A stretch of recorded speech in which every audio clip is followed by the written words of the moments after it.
with national depth and resources. Whether it's home, auto, or business insurance, Jameson's seeks solutions to coverage and pricing questions for you from dozens of coverage sources. When you get a proposal from Jameson, you know that they've done their homework, and you have peace of mind. Reach out to them at jamesonins.com. The Brady Farkas Show is produced and funded by WDEV and the Radio Vermont Group. We welcome listener feedback. Email your comments to wdev@radiovermont.com.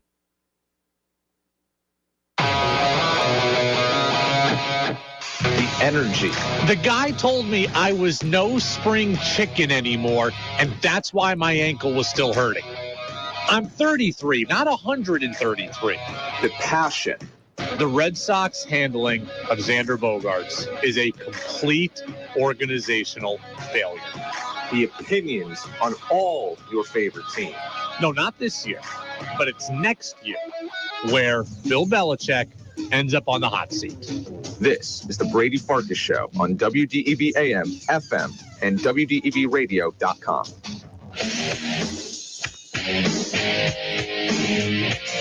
What's up, everybody? Brady Farkas Show with you on a Tuesday on WDEV, AM and FM, and WDEVradio.com. We're going up until 6:45 today, so almost a full show, and then we kick it over to high school basketball. Girls hoops today between U32 and Montpelier. Brent Curtis on the call there from the home of the Solons. A lot of stuff to get to today, a lot of local stuff I want to get to. Finn Sullivan of the UVM men's basketball team will stop by at about 6:10. It was going to be 5:45, had to push it a little bit. It'll be about 6:10. I spoke with Coach Brennan earlier today. You will hear some of that. I want to get to some Patriot stuff, but certainly a lot of local stuff today. You can get in, as always, on the Napa-Morrisville, Napa-Waterbury text line, 802-585-3026. That's what John in Moncton did today, unprompted. John hit up the text line and said, Brady, thank you for your commentaries on sports. Even when I do not agree, you give me food for thought. If all I listen to is that which I agree with, I will be, someone in an echo chamber. So keep up the good work and the comments. Thank you. John, you're very welcome. Thank you very much, and I appreciate that message as well. Look, the goal of this show is to do two things, right? When I was first starting in this business, I was told that every show had to be one of two things, or everything that we do needs to be one of two things. One is you need to be entertaining, and two, you need to make people think. That's it. Like, that's radio in a nutshell. If I can make you laugh or make you smarter or make you think, then then I'm doing a good job. All the other stuff is just fluff as far as I'm concerned, right? The goal of these shows, the goal of what we do on these shows is to either make you laugh or make you smarter. That's it. Those are my only goals. That's the secret sauce. So hopefully I am doing that for you. And if I'm not, you can text me and tell me that. John says that I am, and I appreciate it. I don't do this show for the sake of being right every day. In fact, it's probably funnier when I'm wrong. When I tell you about my ankle being hurt, that's funny. When I'm giving you a critical opinion on the Patriots and what they're doing right or wrong, that's to make you think. This show for me is not about, let me see how many times I can be right. There's no big spreadsheet up in this studio in which I get to mark down which predictions I got right and wrong and come and tell you about it. So what John says is that I'm making him think. That's the goal. In everything that I do, that this show does, it's about entertaining you or about making you do that. Think. And making you smarter. If you disagree, that's fine. If you get it right and I get it wrong, that's fine too. If I get it right and you get it wrong, that's fine too. The goal is to have some fun, to talk about sports, and to get a little bit smarter, and to talk to cool people, and to bring cool people into our little world. And I hope that we're doing that for you. So thank you very much for reaching out. John, you can get in, as always, at that number, 802-585-3026. You can also watch the show every single day live on Facebook Live and on YouTube and my Twitter account.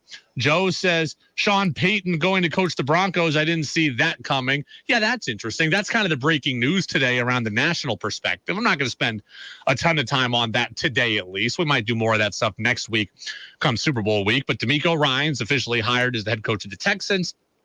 Sean Payton hired as the head coach of the Broncos. The Broncos have now given up first-round picks for Russell Wilson. They've now given up first-round picks for Sean Payton. So there was a trade between the Broncos and the Saints to get Payton out of his contract. So a lot of stuff happening there on the national front. I today want to start on the local front. 5, 4, 3, 2, 1. And here we go. The opening thoughts on the Brady Farkas Show are brought to you by Sticks and Stuff and by Swanton Lumber, Vermont's most complete locally owned home center with locations in Enosburg, Derby, Middlesex, St. Albans, and at Swanton Lumber. They're online at sticksandstuff.com. I'm still thinking about our conversation yesterday with Bob Emery. If you missed it yesterday, we had on Bob Emery, who's the former men's hockey coach at Plattsburgh State. He won 2 national titles there, coached at Plattsburgh for nearly 30 years. He is a true legend. He's now an assistant at Division I Merrimack. And I asked him a lot of different things. I asked him about his career. I asked him about the difference between Division I and Division III. He was very open.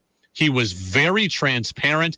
And today, 24 hours later, he really has me thinking. Still, one of the things he said yesterday that really stuck out to me is that being a head coach is not all it's cracked up to be. He did this job for 30 years at Plattsburgh. Says it's not all it's made out to be.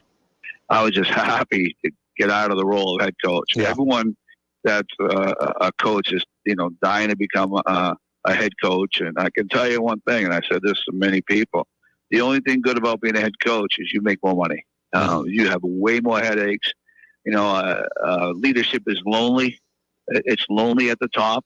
I thought that was really interesting. And again, all I ever ask for in this business is honesty, right? We hate when people talk in cliches. We hate when people hide the truth. We hate when people lie to us. All I ever want is honesty. And Bob Emery is honest. He says, I couldn't wait to not be a head coach. I found that fascinating. And I completely respect Bob, and I respect where he's at in his career. But I got to say, I would think there's something pretty great about being a head coach. And I'm sorry that he no longer saw it that way. And the thing I think that would be great about being a head coach, about being a leader at the top, is that you have the chance to mold something exactly the way you want it. Now, again, I get why after 30 years, that was no longer appealing to Bob Emery. I do get it. But for those of us who are starting out, for those people that want to get into coaching, for those people that want to run their own business, isn't there something really special about putting your name on something? Isn't there something really special about putting your stamp on something and having something be run your way? That's pretty enticing to me. And I don't think it's just an ego thing. I think that the benefit is true ownership.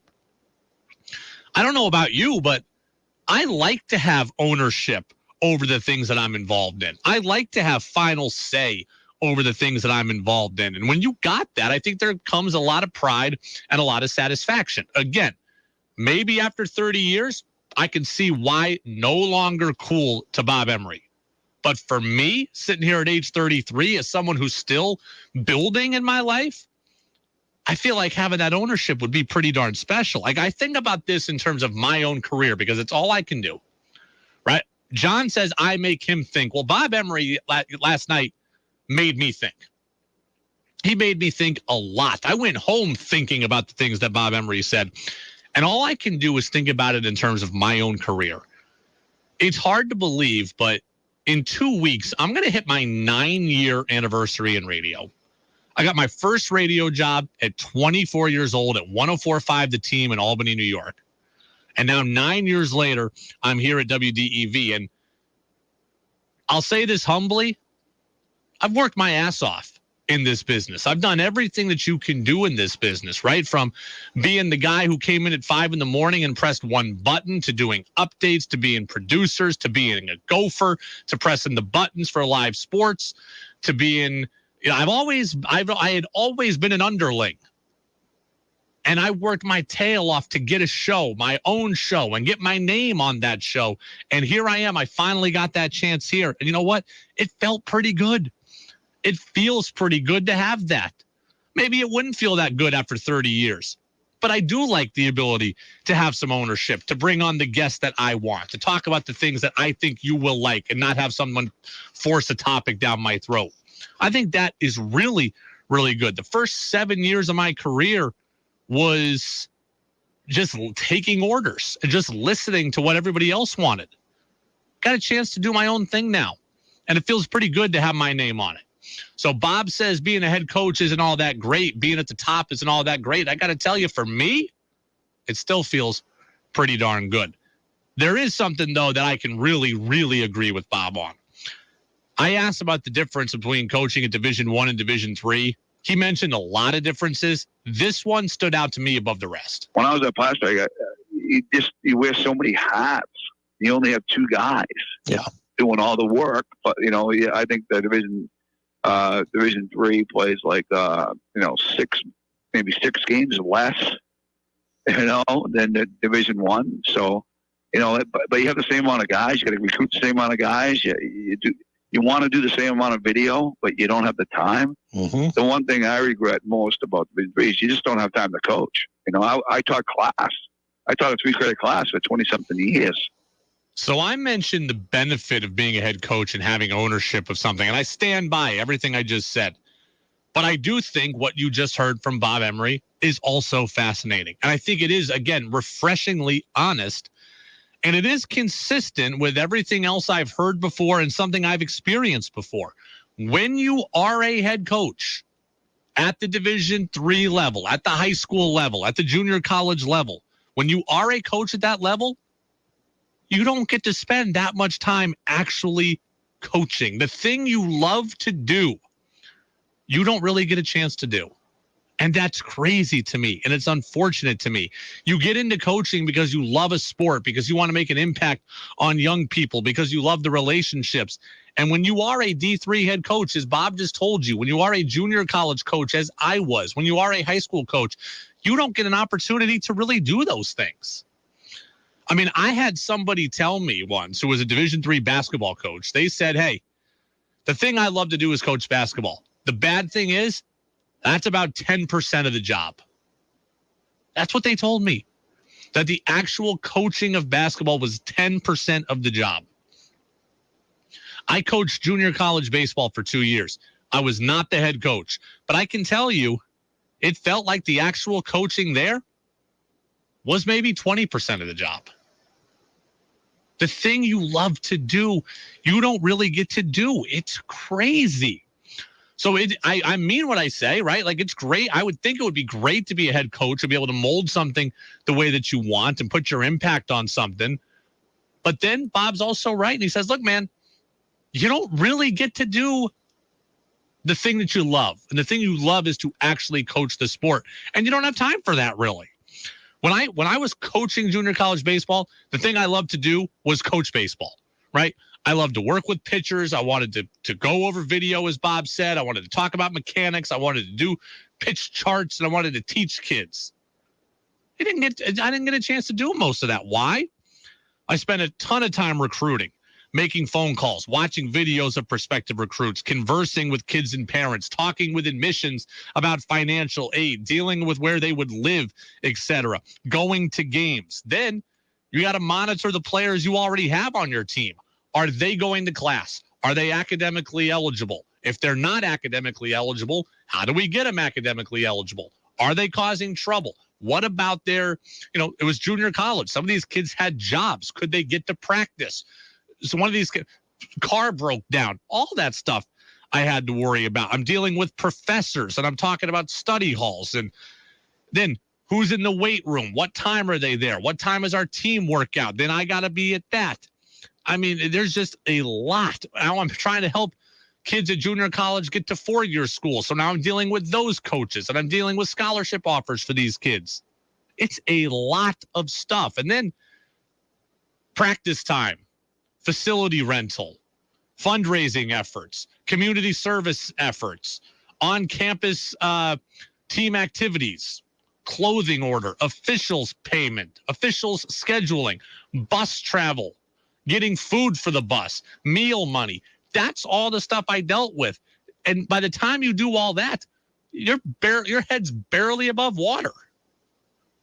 Your head is barely above water. And, Bob, bless his heart, he dealt with everything I just told you, plus more. He's at the Division III level at a national championship program.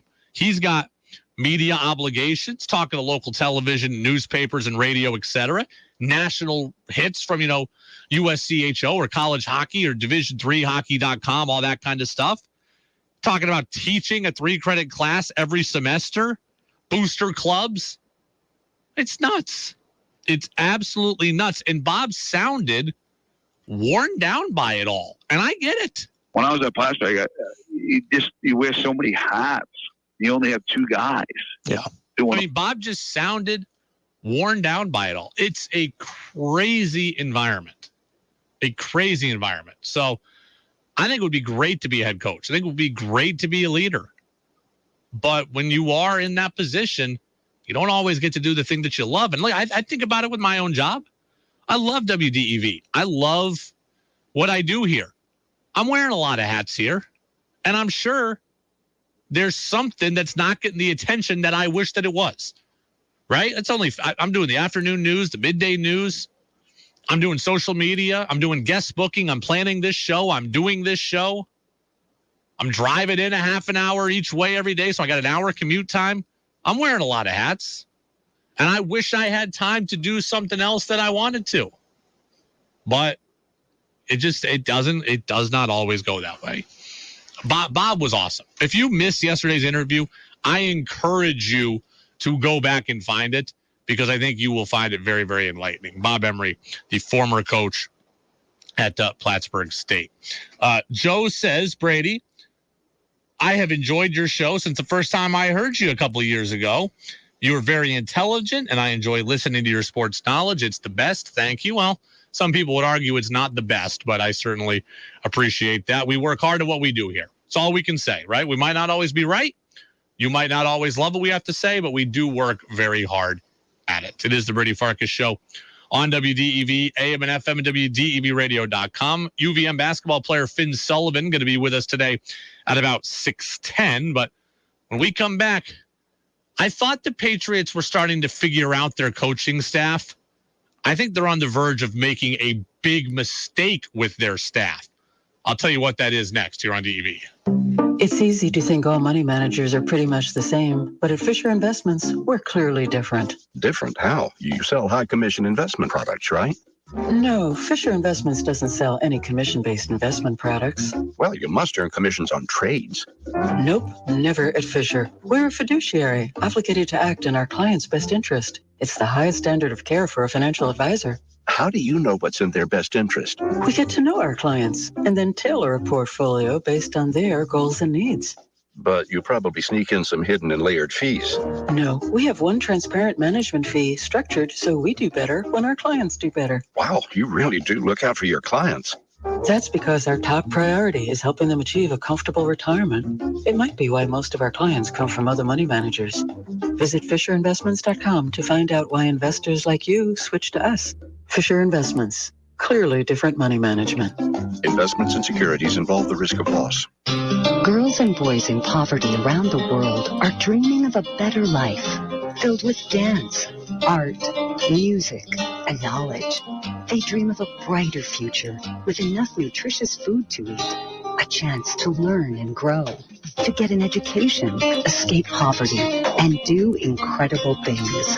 Today, thanks to Children International and friends like you, such dreams are coming true. Together, we give children a chance to set their sights high and succeed in school and in life by ensuring that they have access to healthcare, education, life skills, and so much more so they can grow, thrive, and believe in themselves. Learn more about Children International and join us in our life-changing work at children.org today. Together, we can help end poverty for good. Winter in Vermont can seem idyllic, but for those struggling to heat their homes and feed their families, it can be cold and long. Once again, the Radio Vermont Group is partnering with Capstone Community Action to help our neighbors in need, and we're asking for your help. Media coverage is underwritten in part by Richard J. Wabi Jewelers, celebrating 50 years in downtown Barrie. Waterbury Sports, North Central Vermont's leader in outdoor gear, Main Street, Waterbury. Union Mutual Insurance. Find an agent near you at unionmutual.com.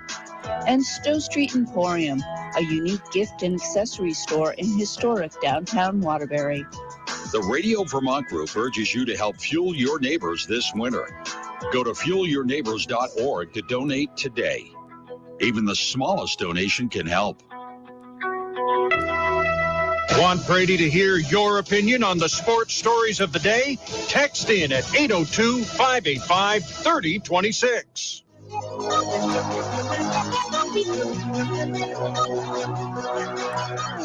Now it's back to the Brady Farkas Show on WDEV AM, FM, and WDEVradio.com. Welcome back in, Brady Farkas Show, WDEV AM and FM, and WDEVradio.com. High school basketball coming up tonight at 6:45. That's going to be the girls' hoops game between U32 and Montpelier. I think the Patriots are on the road to making a huge mistake with their coaching staff, because I don't believe the Patriots can afford to bring back Joe Judge in any capacity. And it looks like they are going to do just that. It looks like they are going to bring back Joe Judge next year. Let's kind of reset everything briefly.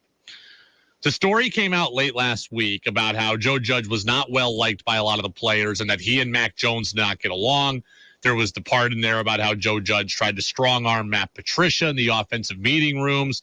Belichick's relationship with Judge kind of soured by the end of the year. So that came out last week. Then the Patriots hired Bill O'Brien as their offensive coordinator and quarterbacks coach. So that kind of bumped Judge from those, from that position seemingly. But now the Patriots coaching staff is out at the Shrine Bowl, one of these things that helps highlight draft prospects. So the staff is out there, and Judge is working with offensive players at the Shrine Bowl. We don't know what his title will be in 2023, but it certainly seems like if he's at the Shrine Bowl with the staff, that he will be back in some capacity. I think that is a big mistake for the Patriots. I really do. Now, I am not a fan of calling for people's jobs. I'm really not a fan of firing people. Some people in this business call for somebody's job every single show. I'm not like that. But I think the Patriots cannot afford to bring back Joe Judge. If they do, that is a huge mistake. We were led to believe that then when they hired Bill O'Brien, that they were making steps to correct a problem. You need to continue to correct things, and you need to let Joe Judge go. There is a stench in this organization about the 2022 season, and Joe Judge is a big part of that stench. If this team wants to get back to the playoffs and wants to get back to being a real contender, that stench needs to be completely gone. Guys on this team, guys in this organization did not like Joe Judge. I can't bring him back and put him in the building with guys that don't like him, with guys that probably don't respect him, and then give him a chance to undermine this team moving forward. That Joe Judge, this team has a stink on it from this year, and Joe Judge is a huge part of that stink. You have to remove it. You have to remove it. I know Bill Belichick likes him. I know he's won with him. I know there's probably a loyalty there. I know there's a trust there, but it's not what's best for the team. Bill Belichick always says, I'll do what I feel is in the best interest of the team. The best interest of the team is getting rid of Joe Judge, because he is a guy that he just doesn't fit anymore. He just doesn't fit anymore. I mean, tell me where the benefit is here. If Joe Judge is working with offensive players again, like he is at the Shrine Bowl, is that good for the Patriots? No. Bill O'Brien runs the offense now, offensive coordinator, quarterbacks coach. He doesn't need or want Joe Judge in the offensive buildings trying to undermine him in the way he tried to undermine Matt Patricia. He doesn't need Joe Judge getting close to offensive players and giving them conflicting messages or different coaching techniques, something that he did this year. He needs to keep Joe Judge as far away from Mac Jones as possible. I don't need him working on the offensive staff there. So that would not be a good decision to me to bring him back. Oh, but Brady, we can just put Joe Judge back at special teams coordinator like he was before. Also not good. Can I trust Joe Judge to stay in his lane and just coach special teams? No, I can't.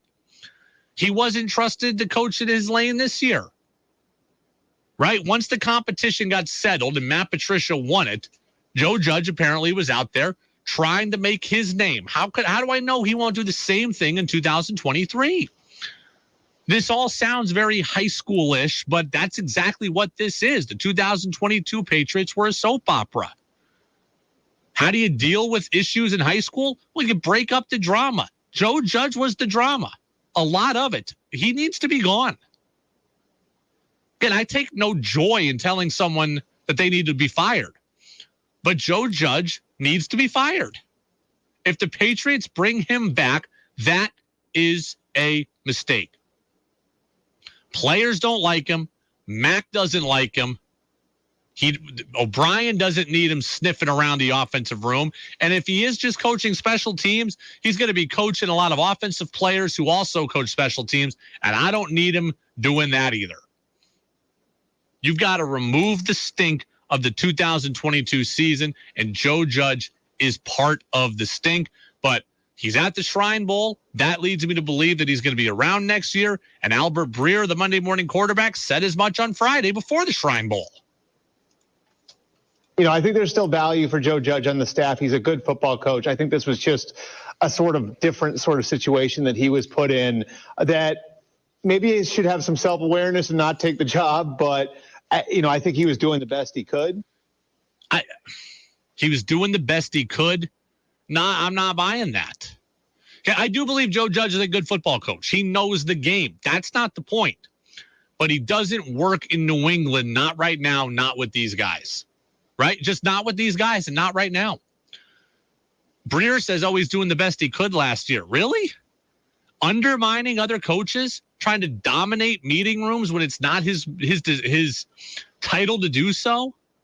Getting in barking matches with his quarterback? That's the best that you can do? I didn't need it in 2022, and I don't want it in 2023.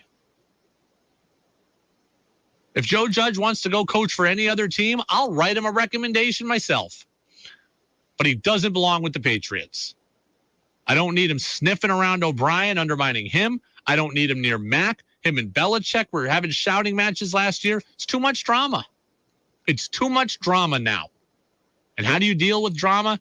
You bust through it. I don't want Joe Judge back. If he was coaching special teams and I could count that he would only coach special teams and he'd totally support everyone else, then fine. I'd be okay with that. But I can't trust that he will. I can't trust that he will because he didn't do it this year. It's a Brady Farkas show on WDEV, AM and FM, and WDEVradio.com. Do you think that Joe Judge should be brought back in 2023? Texter says only if he coaches special teams. Yeah, but I can't trust that he'll only coach special teams. I can't trust that he will stay in his lane because he didn't do that this year. Right? He was trying to prove that he should be the offensive coordinator, and he's doing conflicting things, and he's pushing against Matt Patricia. And as a result, the Patriots offense was terrible. Now, is it all Joe Judge's fault? No, but he's a big part of it. And he doesn't need to be here in 2023. No real other Patriots news and notes right now. Patriots, again, are out at the Shrine Bowl. They're working with a lot of players there. Reports of a couple of guys very high on at wide receiver, but wide receiver from Boston College right now is really impressing people. So can you monitor his name? I think it's Zay something. I'm not quite in draft mode yet, but not a lot on the Patriots. Devin McCourty just had shoulder surgery. That was new. That came out recently, so he's recovering from that. We still don't know if McCourty is going to be back in 2023 either. He certainly could retire. He's been making the media rounds. Not that that means anything, but could be prep for a second career, but it also just might be having a little fun in the offseason and prepping for whenever his career ends. So, yeah, the big news, though, nationally is Sean Payton hired as the coach of the Broncos, and the Broncos and Saints had to execute a trade in order to make that a reality. We will get the CBS News update here on WDEV. And then, is UVM about to get the 7th consecutive Player of the Year in men's basketball? Is Robin Duncan making his case? We'll discuss it next here on DEV.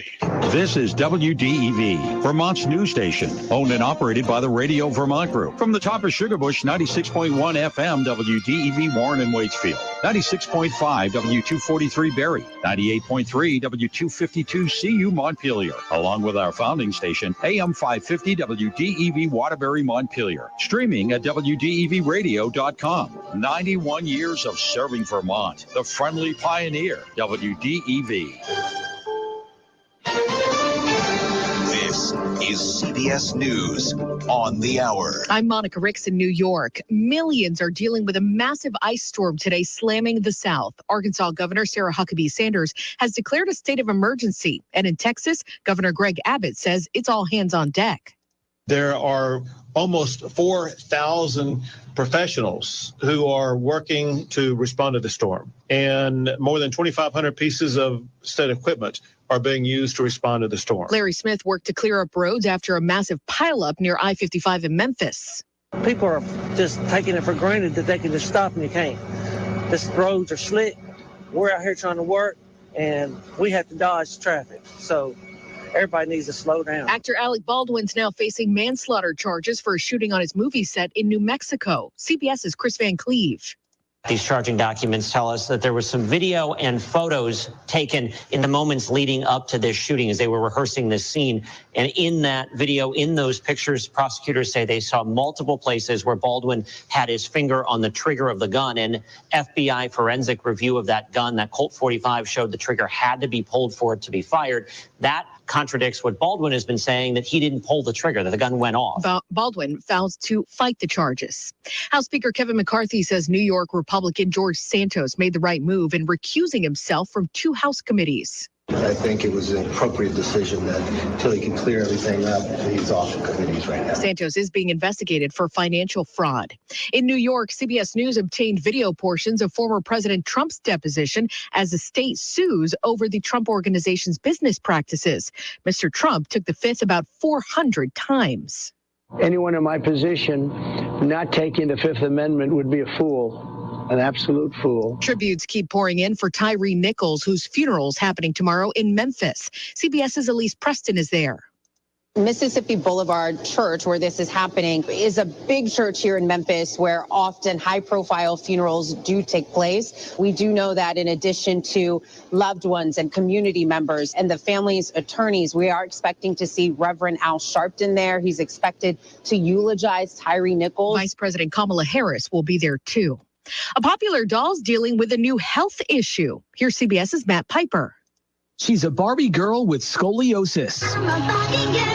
The new Chelsea doll has spine curvature and a blue back brace that's removable. The small doll wears a removable pink dress with colorful print and white shoes and has brunette hair with waves. Mattel says it worked with a board-certified neurosurgeon and specialist in children's complex spinal disorders. The 6-inch doll is on Mattel's website for $7.99. The company says it's expanding its representation. This is CBS News. What grows in the forest? Trees? Sure. Know what else grows in the forest? Our imagination, our sense of wonder, and our family bonds grow too. Because when we disconnect from this and connect with this, we reconnect with each other and build family memories we will carry with us forever. The forest is closer than you think. Find a forest near you and start exploring at discovertheforest.org.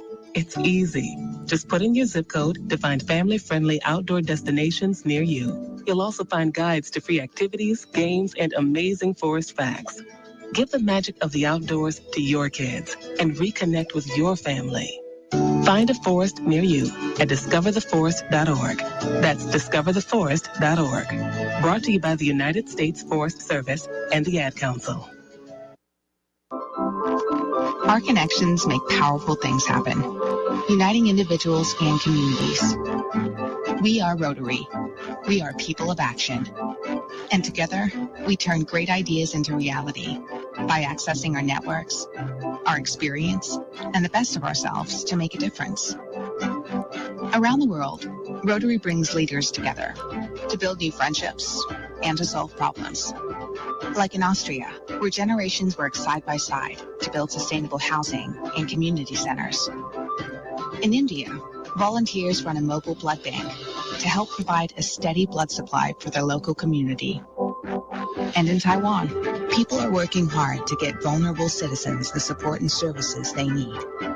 With over 1 million members, we know what people can do when they come together. Take action with us.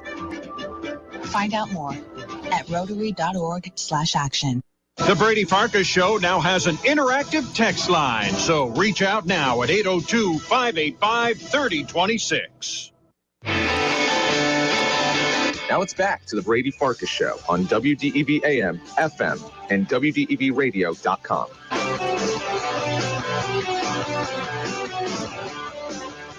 Welcome back in, Brady Farkas Show right here on WDEV, AM and FM, and WDEVradio.com. After the show is over, you can subscribe to our full show podcast by just going to Apple Podcasts and Spotify and getting it for free always at those two places and WDEVradio.com. Excuse me. Finn Sullivan, UVM basketball player, will be with us here in about 5 minutes. But I want to start here on UVM basketball.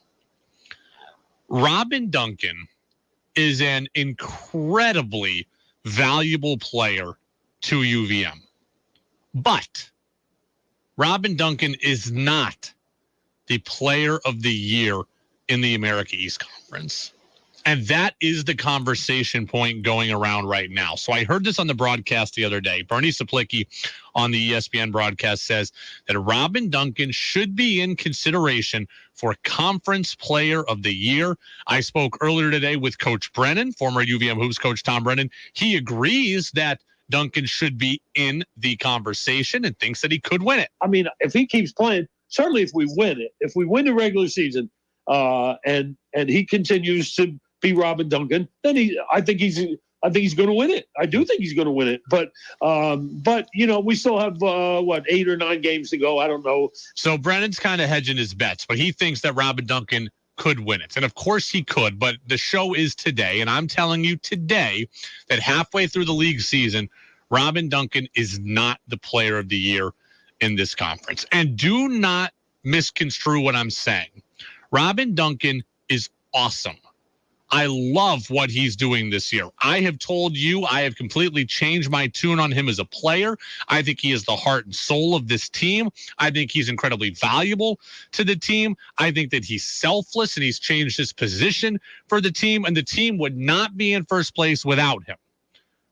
But he's still not the league's best overall player. He is not the Conference Player of the Year.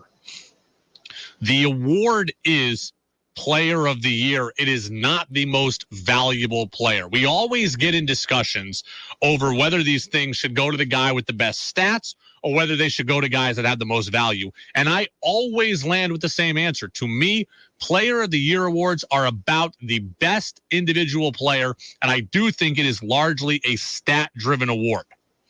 I think it belongs to a singularly dominant player, not just a guy who's incredibly valuable to his team. Again, I feel bad saying this. I love UVM. I'm rooting for UVM. I think Robin Duncan is great, and I know that this team would be nowhere without him. They would be lost without him. But it is not the most valuable player award. It is not the he hustles the most award. It is not the most selfless award. It is the Conference Player of the Year, which is, to me, the best player of the year.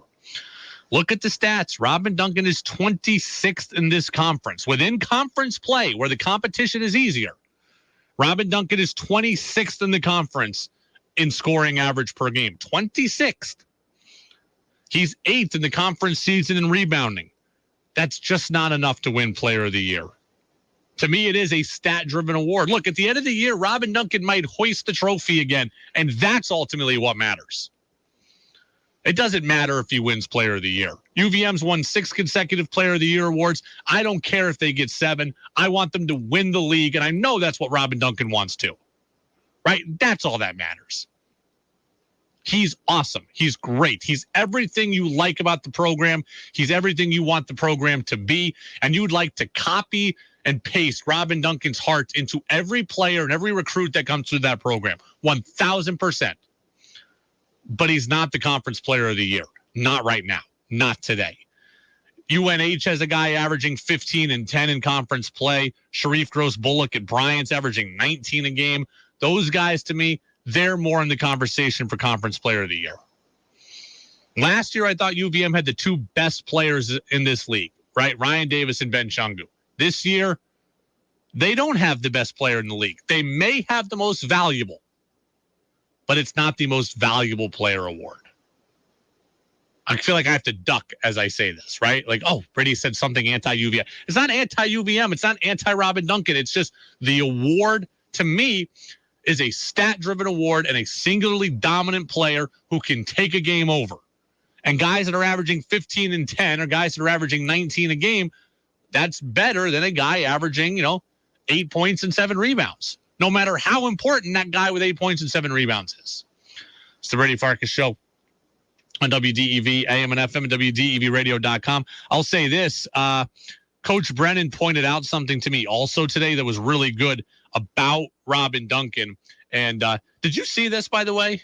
Aaron Deloney was talking to Aaron Deloney was talking to the Burlington Free Press, and he was talking about Robin Duncan. I had seen it, but Coach Brennan kind of re-pointed it out to me. Deloney said, Robin is our everything. He's our captain. He's a dog out there on the court, day in and day out. Even in practice, when there are days he's hurt and he just fights through it because that's who he is. He's a champion, and he's been doing it his whole career, and I'm happy I get to play with him. Honestly, I love the way he plays. Man, that's special. And it's special for a few different reasons. Shout out to Coach Brennan for kind of returning me onto that quote, because I had seen it. I kind of filed it away, and I'd forgotten about it. Coach Brennan brought it back up to me. That's special.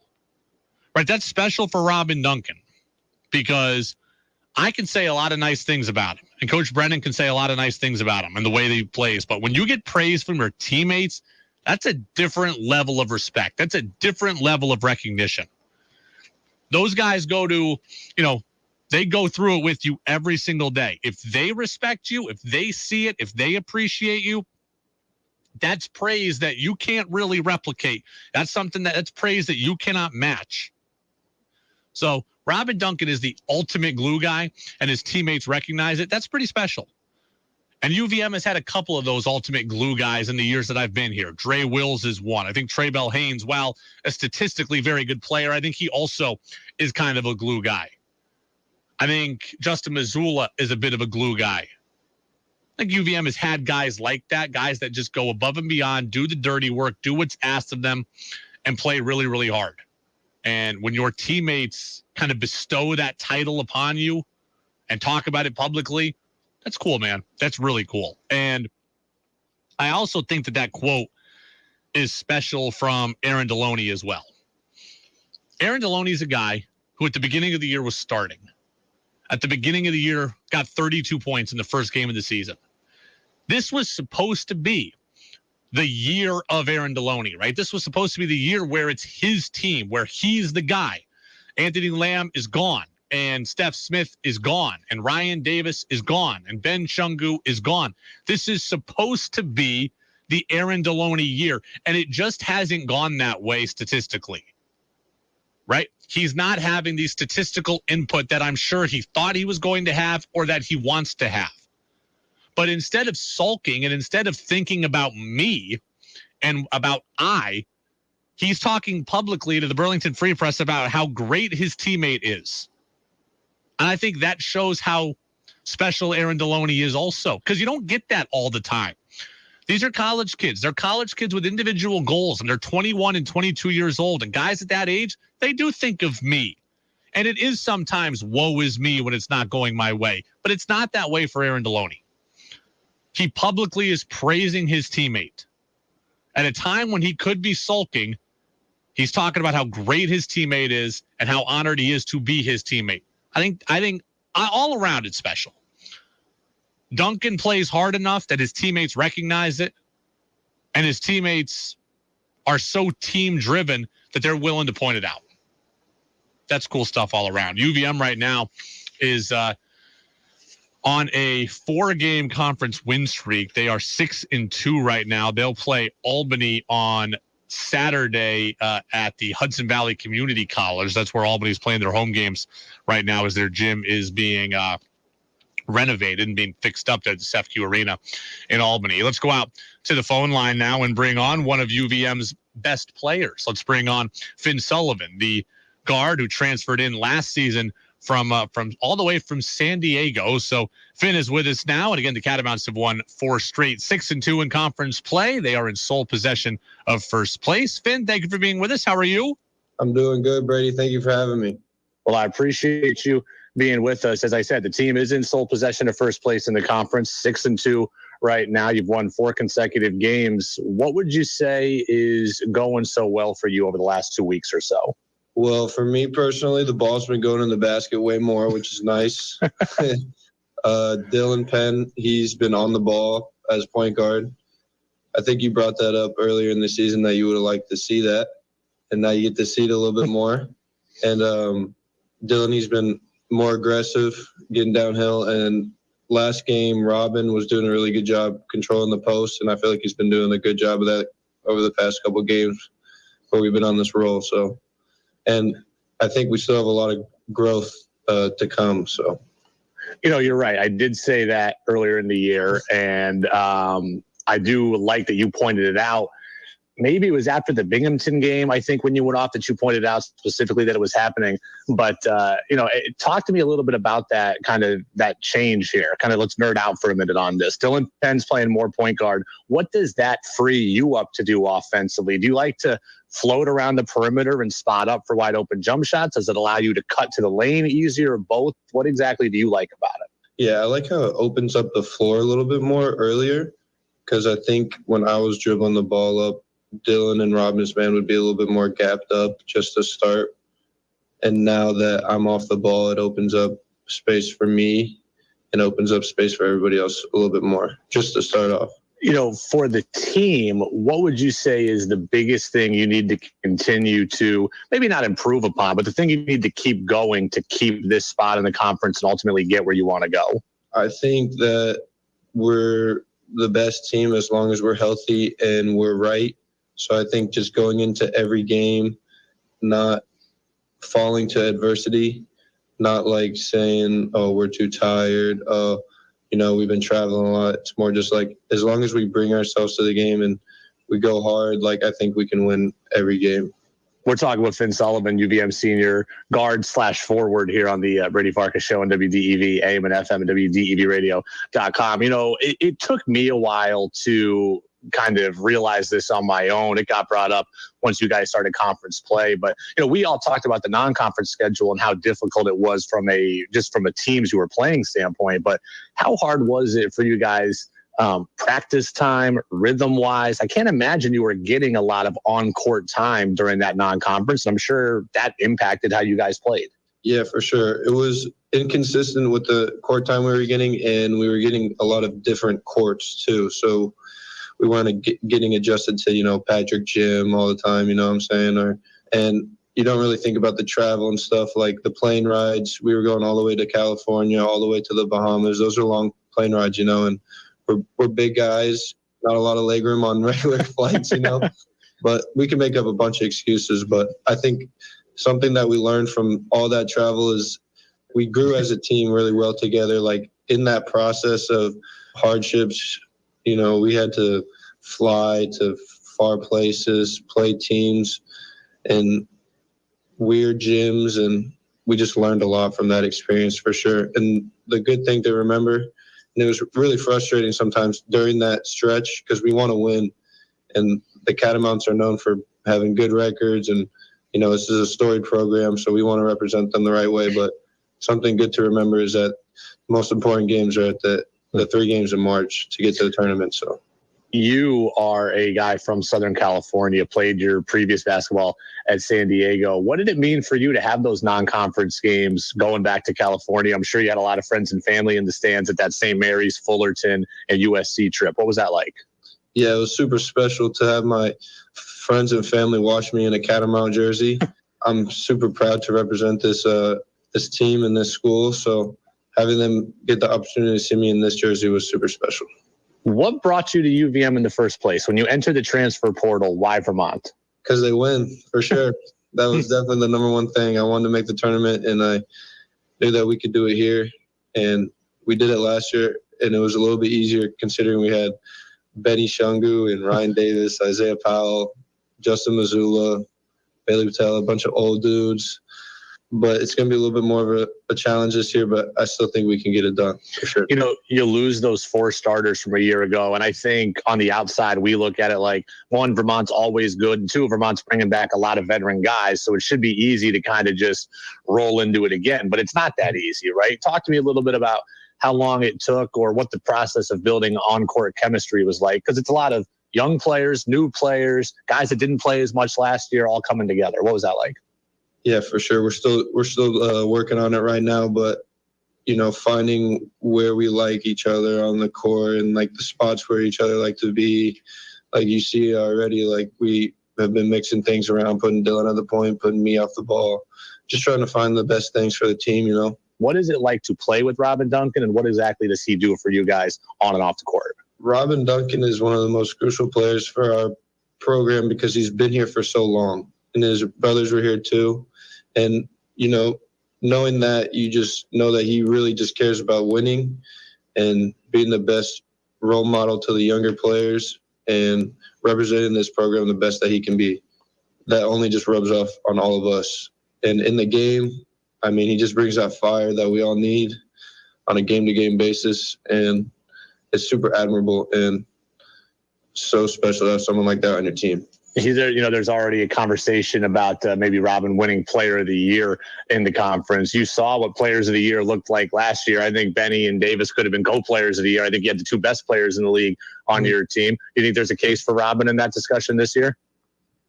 Absolutely. I think Robin has a vote for sure from me in our squad. Well, let's have a little fun, some kind of off the beaten path stuff. So coming from Southern California, what is the thing that surprises you most about Vermont in general? Definitely the wind chill. The wind chill that was surprising for sure. Are you the best golfer on the team? As players, I think Nick is pretty good, but I might have him beat at the moment, considering the injury. Yeah. You live in the house with the guys, I assume. Who's the best cook on the team? Best cook on the team is definitely Aaron Deloney. He be chefing the most in the kitchen. He has it smelling really good too. Who is the guy who runs the 2K tournaments when you guys fire up the video games? That's AD too. AD runs the 2K, but I got him the past 2 times. I've actually 2-0 the past 2. So I would quit there. I'd call it. I'd call it and say I'm done. Who is the guy on the team that doesn't watch basketball in their free time? I've learned that a lot of guys just need to break from their sport, which always kind of surprises me. But who's the guy on the squad that disconnects? I think most people on our team, sometimes there are people like that, but I think most people on our team this year actually really enjoy watching basketball. And we usually come together to watch some games after practice and stuff. So who's the NBA squad that you like to watch? Well, I like the Lakers, but it's more of like a TV show sometimes. Like, it's hard to like them, but they're my squad. Did LeBron get fouled at the end of the game the other night against the Celtics? Absolutely. But I thought the yelling at the refs is something I'm going to try and not internalize and use in my own game, you know, when he was whining at the end a little bit. Will you ever bring out a camera to the refs like Patrick Beverly? I wish I could do that. That would be funny. Favorite place to eat on Church Street? Favorite place to eat on Church Street? Matt, Veretto, Dylan, and I like to go to Burlington Bagel Factory for breakfast a lot. That's the spot. How would you describe your game? Because some days I think you're a 3-point shooter. And then I don't remember if it was Arkansas in the tournament, but I remember, or maybe it was Providence last year. I remember a lefty throwdown in the lane, and I'm like, okay, he's got ups too. How would you describe your game? I don't know how to explain it. It's just it's like really me. I like to shoot. You know, maybe I should be more aggressive sometimes, but, you know, I'm me out there for sure. I like to play defense. I like to be a pest, and I've been doing this my whole life. So just be me.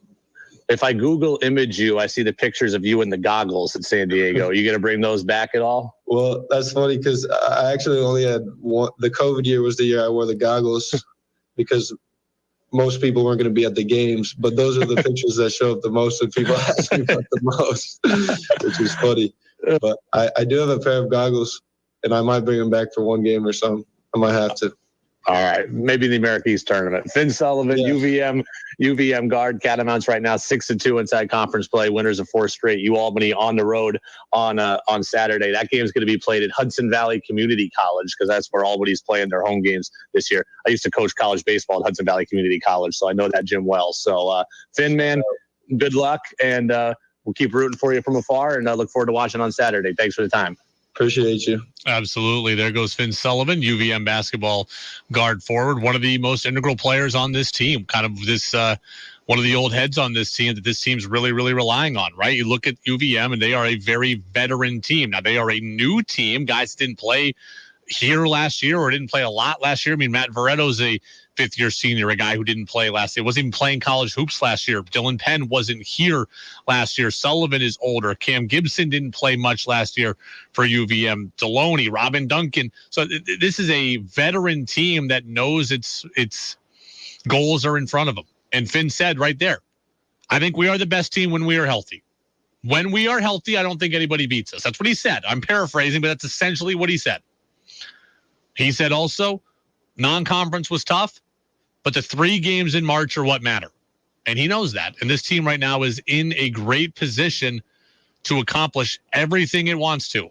Sole possession of first place. Now you control your own destiny. You've been through the whole schedule. You've been through half the league schedule.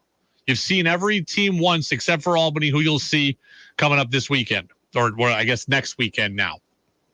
No, it is this weekend. It's upcoming weekend in 5 days or whatever. So you will have seen everybody. You have everything in front of you. I thought Finn was a lot of fun, too. Deloney is the best cook and the best video game player, and he says he'd win all the three-point contests, too. Deloney is a man of many talents, apparently. And you know what else stuck out to me? Did you hear when Finn said, let me see, I don't think. No, we don't have it cut up just yet. But did you hear when Finn said, I'm playing off the ball more now, and Dylan Penn is playing more point guard? And he says, I think you called for that earlier this season. Now, I'm not saying that UVM basketball players are listening to the show, but clearly my stuff is getting around on social media to the point where it's getting back to them. Okay, he said right there, I think you called for this earlier. I did call for it earlier. Clearly somebody is pointing out what I'm saying to these people, and that's good. We want people to listen. So we did call for that. I think Dylan Penn being the point guard opens up a lot of doors, and Finn says, I can get the 3 ball. I can get open earlier. The ball will get to me at a better time of the shot clock. I agree with all that. And I think it's made a big difference. And UVM now has won 4 straight, and Albany's way down, so they should make it 5 straight when they play them on Saturday. That game is in the afternoon, I believe. I think it's like a 3 o'clock start, kind of a weird time there in Albany. I used to work at the UAlbany games, by the way. I used to throw the T-shirts in the crowd. I used to shoot the T-shirt cannon. I used to throw the shirts in the crowd. I used to get the crowd on their feet. This is when Albany was good. Like when Albany was good, I was doing that. And that was a lot of fun, actually. I had a blast throwing T-shirts there at SEPCU Arena. But now I'm green and gold, baby, and we're rooting for UVM as we do every single game. All right. It is the Brady Farkas Show here on WDEV, AM and FM, WDEVradio.com. The show brought to you in part by Pro Driver Training. That's Pro Driver Training, Vermont's premier truck driver training school. They are online at prodrivercdl.com. Help you with your Class A CDL, your Class B CDL, passenger and advanced skills training as well. The Vegas win total is out for the Red Sox. Is it too high, too low, or just right? I'll tell you what it is next here on WDEV AM and FM. Winter's here, which means cold temperatures and sometimes icy sidewalks and roadways. These conditions can often make it challenging to stay active. I'm Nadia Fletcher, a nurse practitioner in our cardiology clinic at Copley Hospital. I'm fortunate to work with a dynamic team that includes cardiologists Dr. Adam Cunin and our recent addition, Dr. Michael Hayes. Our tip for a healthy heart during the winter months is to get at least 20 minutes every day of moderate intensity aerobic activity such as brisk walking, dancing, snowshoeing, or cross-country skiing. Add in some resistance or weight training twice a week. Physical activity is one of the best ways to keep your body healthy and your brain sharp, as well as improving mood during these cold and dark winter days. Remember to keep your body warm with plenty of layers and avoid going outside on the coldest days. On behalf of the cardiology team at Copley, we extend warm wishes to all for a safe winter season. For more information on cardiology services at Copley, call 802-888-8344 or visit copleyvt.org. Do you want to learn more about the free market perspective on important public policy issues affecting you, your work, and your community? I'm Bill Sayre, and I hope you'll do so by joining me in conversation with Vermont opinion leaders as we discuss how best to make Vermont an ever better and more affordable place to live and work. Common Sense Radio with Bill Sayre, weekdays 11 till noon. Hi, I'm Dr. Gordon Christensen, and if you're a dentist as I am, or you know a dentist, please take a moment to listen. When I became a dentist, I learned how quickly poor oral health can lead to other serious health problems. And for people without access to care, these problems can spiral very quickly. I wanted to help, but I wasn't sure how I could until I joined Dental Lifeline Network. It's a nonprofit that has helped us literally change the lives of people in our communities. DLN asks dentists to volunteer to see just one of the many patients in need in your area. It's very simple. DLN screens those in need and coordinates an initial appointment that takes place in the comfort of the dentist's own office and on their schedule. Right now, there's a wait list for patients in need in your community. I'm asking fellow dentists who will join me in seeing one patient per year. Learn more about Dental Lifeline Network at willyouseeone.org. That's willyouseeone.org. Whatever your interest, sports. It would be monumental if they could come away with 2 wins right Current events. Vermonters are very used to a serious, deliberate budget process. Weather. Now, typically, El Niños and La Niñas have generally a weaker effect. WDEV has a podcast for you. Locally produced podcasts of our own shows and podcasts from our partners at CBS and ESPN. To access the full listing of podcasts, go to our website at WDEVradio.com. Think you know sports better than Brady does? Text in with your thoughts at 802-585-3026.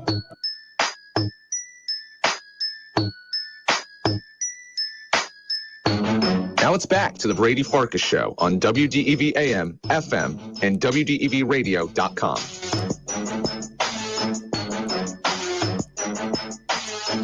Welcome back in, Brady Farkas Show right here on WDEV, AM and FM, and WDEVradio.com. High school basketball coming up about 15 minutes from now. Girls hoops, varsity hoops between U32 and Montpelier. Brent Curtis already standing by courtside. I'll get to this Red Sox thing in a second. But speaking of high school basketball, this is one of the more wild stories I have ever seen in my life. This just came across my news feed here. This was in Virginia. So get this. An assistant coach on a girls' JV team was just fired for impersonating one of the JV players and playing in a high school game. This assistant coach is 22 years old. So the JV team has a game. One of its players is not available to play. So the 22-year-old assistant coach suits up, pretends to be the missing girl, plays in the game, dominates. There's video of her blocking shots, getting and ones, dominating, and then gets fired. Not only this, so she gets fired. The school and the players have opted out of the rest of the season, so the season's now over. She's been fired. And the team the girl who she impersonated is now transferring. and the team already had like enough players. Like, it wasn't like they only were down to 4 players and the assistant coach was saving the game. There were already enough players to still play the game, and she did it anyways. 22 years old. She's impersonating a 13-year-old girl. Plays in this game. The video is out there. I want to pull it up real quick. I know this makes for bad radio, but this is amazing here. Oh, yeah, the 22-year-old swats the shot out of the video frame. And, and then she gets an and one bucket and celebrates. This is crazy. 22-year-old coach plays in the JV game. And so the players have opted out of the season, but yet the players kept a secret during the game. No one protested. No one stopped playing. They engaged in her celebrations, etc. That's a crazy story. If I get connected with Brent Curtis early tonight, I got to tell him that story. I'm going to see if I can get him in here. Hold on, I'm going to text him right now and tell him I have a funny story for him.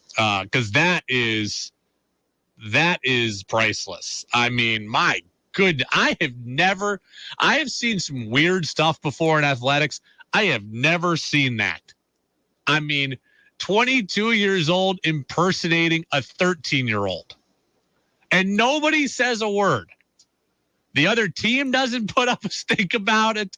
The players on the team don't protest, don't comment. No one lets it out of the bag. The parents who then felt strong enough to opt out of the season, they're not arguing about it. The officials don't say anything about it. I mean, this is an all-timer for me. This is an absolutely all-timer for me. And this is more interesting to me than Red Sox win-loss totals. I'm going to bring in I've got Brent Curtis now. So I'm going to bring Brent Curtis in here. Brent is standing by courtside at Montpelier High School for U32 in Montpelier, which will get going here in about 10 minutes. But Brent, I had to bring you on early today because I've got an all-time story that just broke here that I got to tell you. Outstanding. So listen to this. This is in Virginia, okay? Yeah. A JV basketball player was unavailable for the game. A 13-year-old girl was unavailable. So the 22-year-old assistant coach impersonated the player, played in the game, dominated the game. There's video of her blocking shots, getting and one, celebrating, showing up to the ref, etc. And here's what's amazing. Nobody says anything. The opponents don't question it. The players on the team don't dime her out. The parents don't dime her out. The officials don't catch it. But she gets found out. She gets fired. The parents opt out of the rest of the season, so the season is over. The girl who got impersonated is now transferring to a rival high school, and still nobody said anything in the moment. This is an all-time high school story here. Unbelievable. Brady, is this a sign of what's happening with generations getting into positions like that?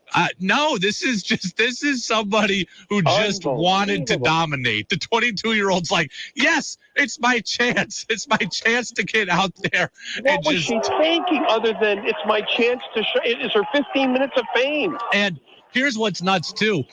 It would never be okay, but it would be one thing if, like, the team only had 5 players available and the player who couldn't play made 4, so this coach saved the day. There were still enough players on the roster to complete the game, even without this one girl. And by the way, how remarkable it is, because I do some Yankees small college conference stuff, and we had a team come into VTC this weekend. They ran out of players. They had to play with 4. And I think some of the coaches there would want to play.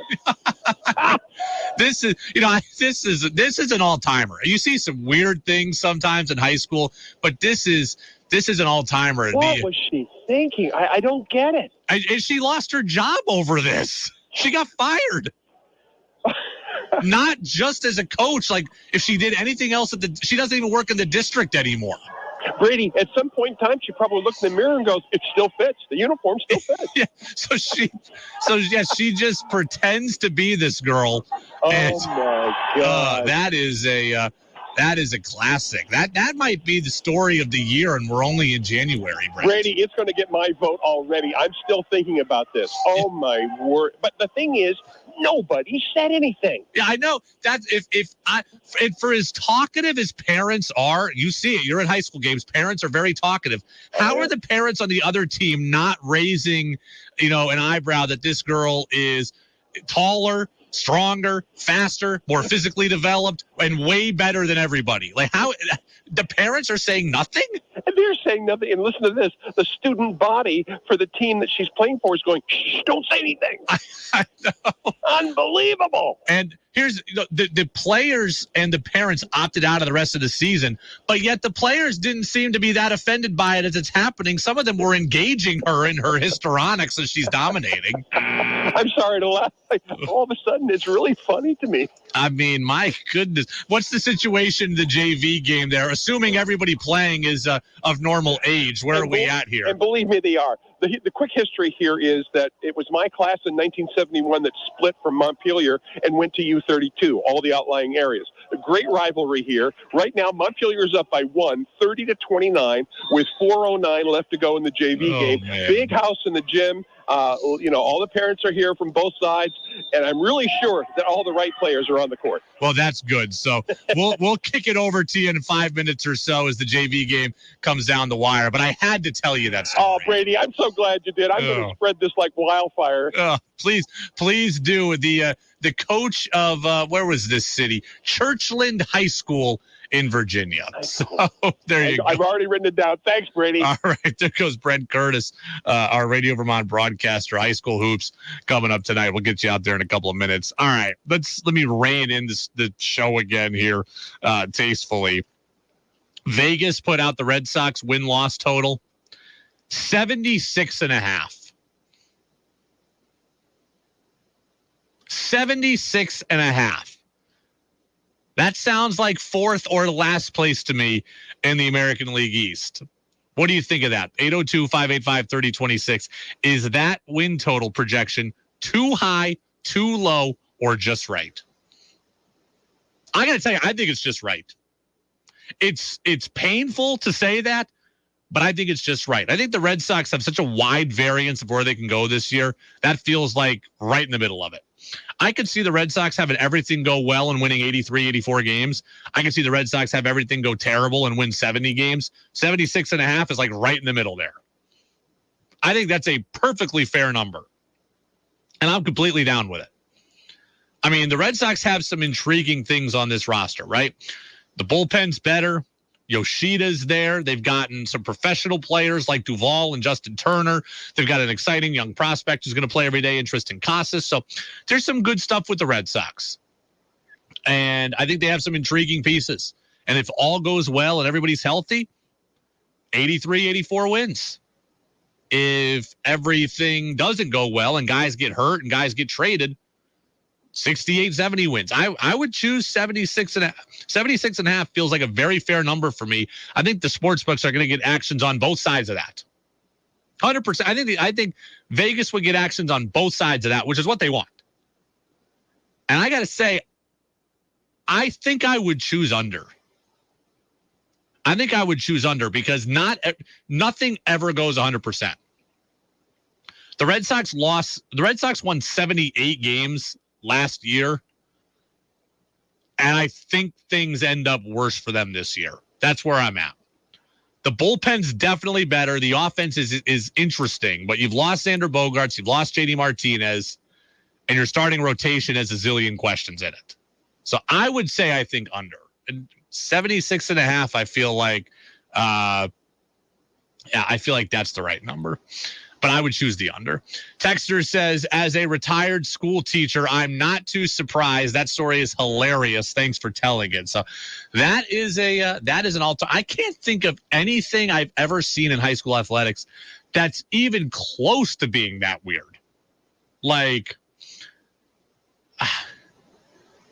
my high school experience has been pretty normal. Like my experiences at high school games have been pretty normal.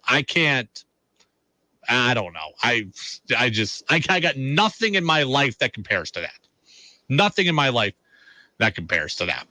All right, that's going to do it for us here on the Brady Farkas Show. The podcast will be available shortly here on Apple Podcasts and Spotify. Thanks to Finn Sullivan, UVM basketball player, for stopping by. Thanks to Brent Curtis for hanging out a little bit as well here. We'll get you out to the game here shortly. On the other side of these messages, it is U32 and Montpelier. We are back at it tomorrow. I think George Como is going to be in studio with us tomorrow. That's what a little birdie has told me. George Como with me tomorrow here on the Brady Farkas Show. And again, high school basketball is coming up next on DEV. Everyone starts their home projects in spring, but let me let you in on a secret. January is the perfect time to kick off